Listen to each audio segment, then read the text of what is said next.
Hi everyone. How's producing best practice going? Is it good? Have you all learning stuff? I noticed Imogen in the audience, who was on the last panel, one of the best producers in the country, Imogen. So thanks for coming along. I'm the Director of Investment at Screen New South Wales, soon to be Create New South Wales. So there are two funding agencies, Screen New South Wales and Arts New South Wales, emerging come April. And so that means a bigger, musclier creative agency, basically. So I'll be overseeing arts and screen funding, which is really exciting. But I'm still very hands-on in screen. I'm a screen practitioner. Been in the industry for about 25 years at ABC, SBS, and also as an independent for many years as well. So we're really excited about the work that's coming out of the regions, especially up in Byron area. We launched SEED, which was a regional initiative with ABC Regional just the end of last year, and we're in production with those now. And we'll be doing more work. It's one of our priority areas. So I'm just going to run you through what we do at Screen New South Wales and what we offer, producers, directors, writers, and some of our programs. So, you know, you might know some of them, you might not, but I'll just run you through kind of the breadth of support that we offer New South Wales practitioners. So Screen New South Wales will still be a kind of separate branded entity under Create New South Wales, and the funding will still be distinct. So, you know, we're the government agency for New South Wales. We support practitioners, New South Wales-based practitioners. New South Wales has about 60% of the producers in the country, so we have a huge demand for our funds. The other state agencies like Film Victoria and Screen West, Screen Queensland are always trying to entice people to their region because they haven't got as many people in their region who are working in the field. So, but we try and help and support as much as we can. They're some of our strategic objectives. The one about enhancing the meaningful inclusion of underrepresented groups in the New South Wales screen industry, that's a big priority area for us. We've launched a number of different programs, which I'll go through later, to kind of really identify underrepresented groups, who are those groups, and actually how can we help them to, get industry credits, basically. Prioritise Western Sydney and regional New South Wales across all of our programs. We support emerging practitioners through specific targeted initiatives that we do. And also we attract lots of kind of high-end production as well, drama and feature film footloose production. So we offer development and production funding. So I'll run you through development. So if you look, you can actually go to our website and all the guidelines are there and you can see if you're actually eligible. We actually changed our guidelines early last year to lower the barriers of entry for people. So if you're a writer and you don't have a producer attached, you can come in for early development. You can apply for early development with us. So we fund features, adult and children's television drama, narrative comedy, web series, also kind of emerging screen entertainment. We're really leading the way with virtual reality content. We had a huge development reality initiative last year and we're going to be doing it again this year. Factual series as well, and single documentaries. So early development, obviously you have to be a New South Wales-based key creative. It's okay if there's just one in the team, or a New South Wales production company. If you have interstate directors, that's fine, or writers. You can apply any time for early development, so it's not a specific round. You can actually apply any time. We have development meetings with the team. There's 4 development and production executives in the team, and we meet every 2 weeks and go through all the development slate and the applications that have come in. So we try and get back to people within 4 to 6 weeks. Doesn't always happen if we're in the middle of a production round, but we aim for 4 weeks if we can. And yeah, you can apply for up to 50 for early, but that's quite unusual. Usually the range is between 5 and 20,000 for early development of a project. So that could be a feature, TV drama series, factual. Then we have advanced development. So advanced development is more when you've got kind of market interest. So a distributor or a broadcaster has given you a letter of interest, or a letter of support. It's obviously something that's kind of more advanced in the development phase, so it's not just a treatment. It could be a draft of a script, it could be a detailed treatment, but you know, it's not. It's for projects that actually are on their way and already have kind of market interest. Amplifier. So this was a feature film fund we launched last year, and it's a kind of 18-month cycle, and it's for feature films only. And the first cab off the rank was adaptations. So we thought there's such a success of you know, adaptations in the industry. Let's see what's out there, and we actually put it out there, and we got a huge amount of applications. We were blown away actually by how many, and the quality was fantastic. So we end up funding 4 films out of that, and we got such a great range of projects that we end up funding another 7 outside of Amplifier. But the Amplifier Fund is meant to be a really bespoke kind of development fund where we give support for the whole life of the project. So we bring in international mentors, we send the writers or directors to Sundance Labs. We actually really tailor-make the development process for that project.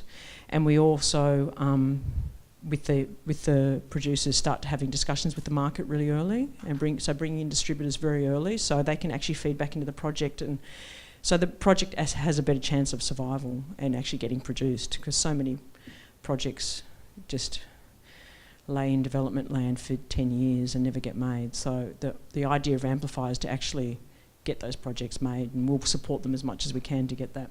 So the next one will be in 2018. It probably won't be adaptation, it'll be something else, but we'll try and, you know, shoehorn a theme in there. Market travel, so we offer market travel as well, up to 5,000. That's if you want to go to a key market. You've got a project, you want to go and pitch and talk, but it obviously needs to be very tailor-made for that project, and the support needs to really help you get your project on your way. You can also apply for festival travel if your film has gotten into a festival overseas.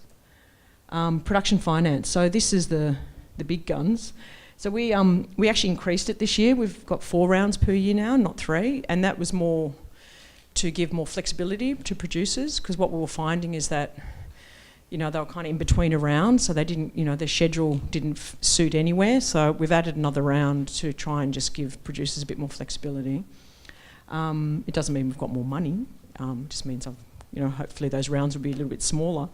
But yeah, so if you've got a project that is ready to go, that is, you've got your finance plan done, you know, it's all stacks up, you've got your market attachments, you've got your broadcaster interest, you've got your distributor, you've got all your creative team locked in, then you come to us for production finance, and hopefully we will support you. We've got a different range of criteria, you know, creative materials, finance, whole lot of different range. It's all on our website, you can have a look. But it's actually best to have a chat to us first. Don't just apply. Give us a call, talk to one of the production development execs, and actually get as much information as you can before you actually apply, because that way then you can tailor-make your application knowing what actually is required.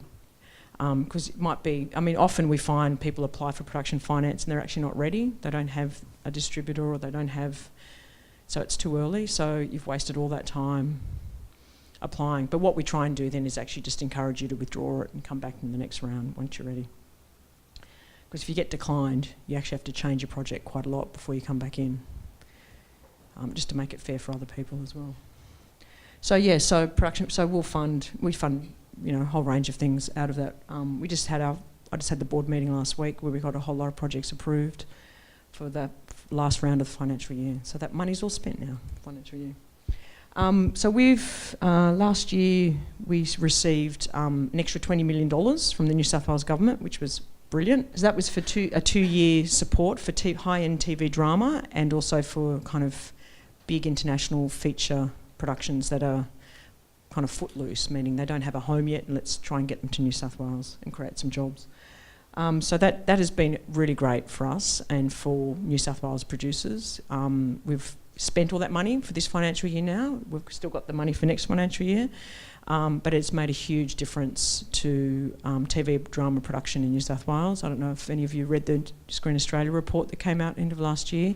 TV drama has increased threefold in New South Wales, and largely due to that fund. So that's what we support through that. So you just apply as the same way you apply for production finance, but it's a different pot of money that we allocate for TV drama. We've also got the documentary feature fund that we do with ABC TV Arts. This is open now, so if you have a big feature arts doc that you think would be brilliant, prime time on ABC TV, apply, and hopefully we'll support it. We do one a year. It's a three-year commitment. We launched it last year, and the first one is in post-production at the moment. It's directed by Kriv Stenders, and it's the Go-Betweens doc, about the Go-Betweens, and that'll go to air. That'll premiere at the Sydney Film Festival this year, and then go to air on ABC primetime after that. So we contribute 100,000 for that project, and ABC put in 150, and then obviously you can go to Screen Australia for some other and get marketplace attachment as well. So that closes on the 30th of April. So you can apply online on our website. Regional Film Fund. This is in addition to our production finance. So this is for specific regional filming and post-production in all regions. It's a grant, so you don't have to pay it back, or it's not an investment. And it's up to 100,000. So if you're shooting 5 days or more in the regions, you can apply any time for this fund. You don't have to wait for a round. And that's a little pot of money that's there specifically for regional projects. This was our Emerging Filmmakers Fund. So this is in production at the moment. The 3 were selected this year. We actually threw down the gauntlet and said all projects for this year have to have a female director, because we just are really trying to turn around the dearth of female directors in this country, especially in feature films. And getting short film credits actually helps people get on their way to feature film production. So when we had a great range of projects, actually, really amazing. So we selected 3, and they're all in production. So we'll open that again next year. It won't be, or have to have a female director. It might be something else. I don't know. Maybe another underrepresented group we'll try and target. Timecritical for shooting. So this is a fund of about 10,000. You can apply if you're doing a project and you're in development, you're not in production, but your subject is sick or terminally ill, or there's some time critical problem that you have to solve, then you can apply for money to go and do some shooting to us. We also do industry development. So my equal, who Ken mentioned before, Grania Brunston, she runs, she's the Director of Stakeholder and Industry Development for Screen. And so we've got a whole other unit that actually focuses on industry and audience development and engagement. And I work closely with Grania, so we often come up with initiative ideas or things we think, let's do this because that would really help that group, or let's do a comedy initiative for Western Sydney, which we've just got up actually, but like just anything, and then we try and target that and kind of get little bits of money here and there and leverage other agencies and other funds, so we can actually then have a content outcome for that as well. That was actually our VR day, some of the mentors. So we did this last year in June. We're doing it again in April, on the 28th of April at Carriageworks. So this is in partnership with ABC, Screen Australia, Carriageworks and Afters. And it's a virtual reality lab because we really see virtual reality as a new frontier in a way.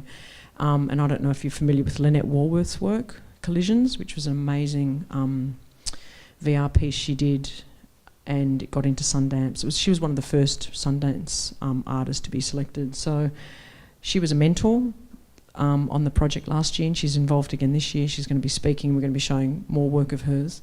And we have international speakers. It's an invitation only. So we try and target a whole lot of directors, producers and writers from around the state. And then we also bring in VR practitioners and innovators, and hopefully they can collaborate together and come up with projects. And then off the back of that, we launched a development initiative with the ABC. So we ended up funding 9 projects at $20,000 each out of that. A lot of them were narrative, drama, some were comedy. Chloe Rickard, who's from Jungle, actually had one in. So yeah, so lots of different projects, some beautiful work. There was one from Blackfella Films that was called First Artist, so it was a virtual reality exploration of Aboriginal painting around the state. Like, just beautiful. Some of the work's really amazing and really uses that technology. So what we're trying to do is actually get, you know, traditional producers, directors and writers to actually kind of start thinking in a different space, and a space that actually they're not used to. And it really worked, so we're doing it again. This was a development grant kind of initiative we did with ICE, which is the Information Cultural Exchange out at Parramatta. And it was specifically targeting Muslim program makers. It was a factual 6 half hours that we're developing with the ABC.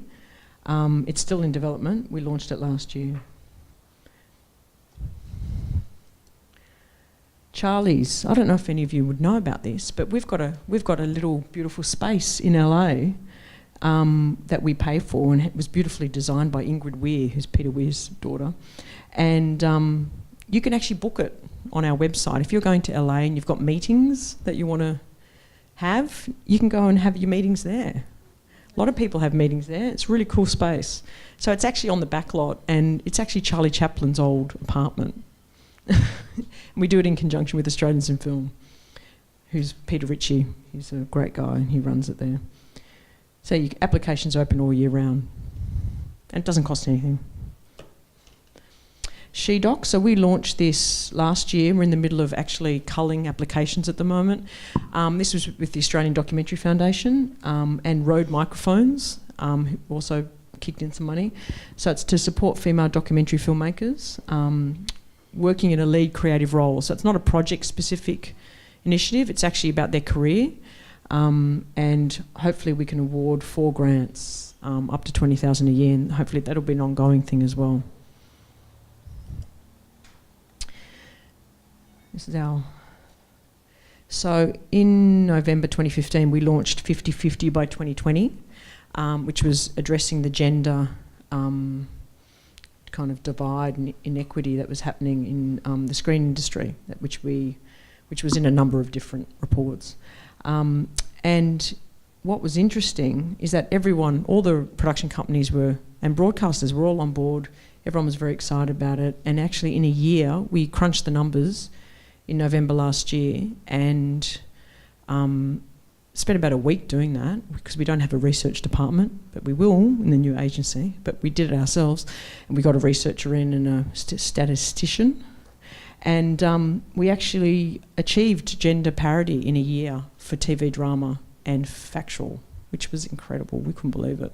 Had to really look at those numbers to double check. But that was really exciting.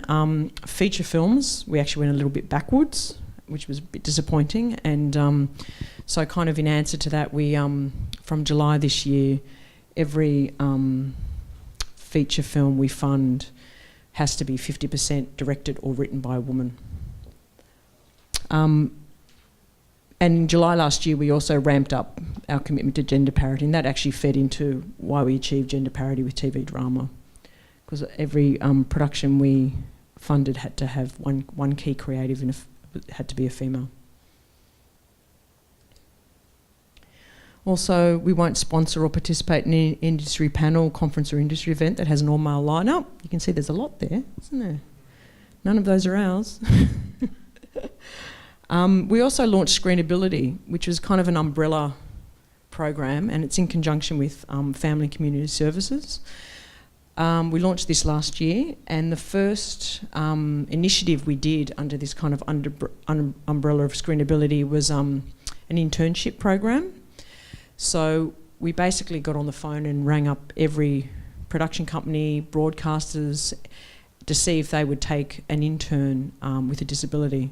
And everyone said yes, which was fantastic. So Foxtel, ABC, SBS, Eurovision, like a whole lot of different shows, the footy show, all the production companies got on board. And so we then roped in Afters, who were fantastic, and they actually trained a whole lot of interns, and then they were placed into those production companies and broadcasters with jobs, with paid jobs.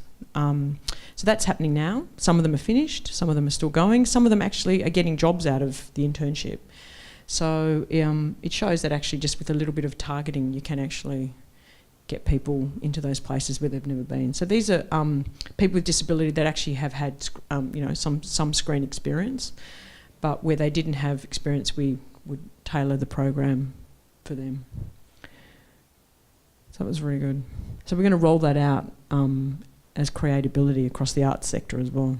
That's our aim. We launched Seed, so that's in production now. So we funded up to 10 very short projects that will, it's in conjunction with ABC Regional, so they'll also screen on iView. So it was a small pot of money for each one, but they obviously, some of them crowd-funded, some of them got funding from other agencies and different sources, but it's for emerging creative teams. We've also got emerging producer placement scheme. So we do this once a year, where we'll pay an intern to come in and work with us and learn everything about the way we do our business, and then we'll place them in a production company as well. So it's a 6-month internship scheme. We've currently got Jess, she's in our team, and she'll be going onto a project soon. We just launched this actually. We do this at the Information Cultural Exchange at Parramatta. So basically we go in just every month. We get people to come and pitch projects to us, or we can mentor projects, or just give people advice about how they can access funding, or go and pitch to broadcasters. Yeah, so we're just doing that every month. That's it. Thanks. Yeah.